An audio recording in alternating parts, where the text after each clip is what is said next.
going to try to score. Relay throw home. Royals win it. Some say our national pastime is baseball. Here in KC, one guy is quickly becoming the pastime for the Kansas City Royals. Kansas City's home. I've lived in Kansas City. In fact, I've traced my family back to 1884 in Kansas City. Kansas City fanatic Dave Webster is not normally recognized around the ballpark as Dave.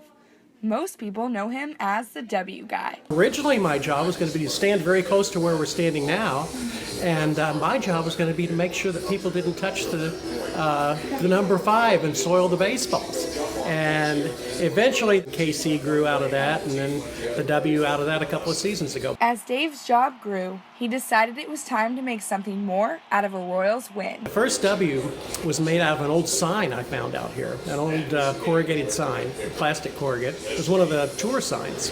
So I took it home, I drew it out on my kitchen table. Royals finally thought, hey, this is going to catch on, so they got me a much nicer one. Little did Casey know that his at-home project would turn into such a huge hit for the Kansas City fans. Most people are focused on the field, but then more and more they start looking around, and then more and more I started getting people waving to me up there as I'm doing it, and more and more people started to notice the salute. When I first started doing it, I didn't want to just go out and put the W out, so I wanted to develop something. So the walk across, and then the walk and the salute to the players was developed, and people notice the salute too. It's not just Casey that is well known around the park, but the W that he hangs high, symbolizing the Kansas City Royals and their future. A fan put it to me best. They said, look, no matter what the scoreboard says, it's not a win until we see that W go up.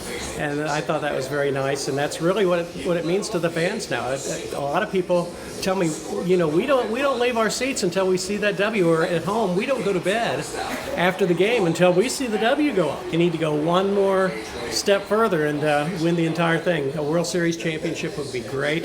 I think this team can stand on its own as a great team and finally get out from under the shadow, or everybody's been under the shadow of the '85 team. I think this team can really stand on its own. Reporting for Tiger Broadcast, this is Cassidy Sterrett.